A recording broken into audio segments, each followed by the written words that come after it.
दिव्या शर्मा जी, ग्वालियर से। महाराज जी, आपको कोटि कोटि प्रणाम। महाराज जी, मैंने सुना है कि अगर गुरु के शिष्य गलत काम करते हैं तो उसका फल गुरु को भी मिल भोगना पड़ता है। क्या ये सही है महाराज जी? हाँ, ऐसा है, भोगना पड़ता है। हमने सुना नहीं, हमने पढ़ा है। सेवा विचारम एक ग्रंथ है, वो उसमें लिखा है, या तो सभा में उस शिष्य को खड़ा करके और उसको दोषी साबित करके वो स्वीकार करे कि हाँ मैंने दोष किया है, और वो कह दे मैं तुम्हें त्यागता हूं, फिर नहीं लगेगा। नहीं तो इसीलिए तो गुरु ब्रह्मा गुरु विष्णु गुरुदेव महेश्वरा गुरु साक्षात परब्रह्म तस्मै श्री गुरुवे नमः। इसीलिए तो कहा जाता है कि हमारे अशुभों को भी वो स्वयं भोग करके और हमें पावन कर रहे हैं, ऐसा कौन हो सकता है? ऐसा कृपालु को, इसीलिए तो बिक जाते हैं हम, इसीलिए तो बिक जाते हैं। महाप्रभु हरिवंश चंद्र जी ने पत्र में लिखा कि तिहारे आगले पाछले अपराध हरिवंश के भी, तू चिंता मत कर। तो जो थोड़ा अगर इस बात पर सोचोगे तो तुम्हें डर लगेगा कि हम कोई पाप ना करें, नहीं हमसे गलती होगी और जिनको सुख पहुंचाना चाहिए उनको दुख पहुंचेगा, इसलिए नहीं। अब अपना जीवन अपना नहीं है, गुरुदेव के लिए है, तो अब मैं ऐसा कोई पाप ना करूं कि गुरुदेव को दुख पहुंचे।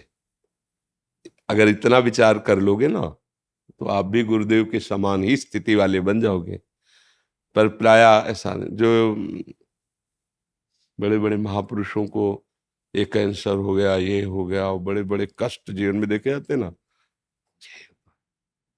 दीक्षा देने का मतलब शरणागत के अशुभों को ले लिया, चलो आगे बढ़ो। तब उनका नाम जब चलता है तो उनकी भक्ति में रुचि हो रही। नहीं तो जो पहाड़ जैसा लगा हुआ था वो आगे बढ़ने ही नहीं देता ना। अब उनका क्या है कि भगवदानंद में स्थित है तो शरीर पीड़ा से युक्त, तो कोई परेशानी नहीं।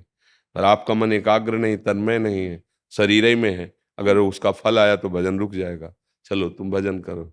ऐसा भाई जी हनुमान प्रसाद पोद्दार जी ने जब राधा बाबा को अपने समीप रखा तो कुछ दिन बाद वो बबाशीर जो होता है ना, बहुत ही ऑपरेशन हुआ, फिर दुआ फिर कर। तो राधा बाबा को लगा ऐसा क्या प्रारब्ध भाई जी का है कि इतना कष्ट भोग रहे हैं। तो स्वप्न में भगवान श्री कृष्ण प्रकट हुए, बोले भाई जी का प्रारब्ध नहीं, वो आपका प्रारब्ध भोग रहे हैं। सीधे अस्पताल में भाई जी से कहा ये क्यों आप कर रहे हैं? तो बोले बाबा हमें कोई फर्क नहीं पड़ता, आपकी साधना में विघ्न पड़ जाएगा, आप आगे बढ़ो, आप प्रभु को मिलो, हमें कोई फर्क नहीं पड़ता। ये जो बड़े महापुरुष होते हैं वो दूसरों के स्वयं भोग लेते हैं, और भजन करो आगे बढ़ो आगे बढ़ो। तो इसीलिए दोनों को सावधान रहना है। गुरु को भी सावधानी चाहिए कि जो शिष्य आज्ञा पालन करने वाला हो, अनुशासन में रहे, धर्मयुक्त चले, उसी को मंत्र दीक्षा दे, अन्यथा फिर भोगना पड़ेगा। तो इसलिए शिष्य को भी चाहिए कि ऐसी करुणामयी माँ जैसा स्वभाव रखने वाले गुरुदेव को हम सुख न पहुंचा सके तो दुख क्यों दें। हम ऐसे आचरण नहीं करेंगे जिससे हमारे गुरुदेव को दुख हो, तो सबका मंगल हो जाएगा, शिष्य का भी गुरु का भी मंगल हो जाएगा।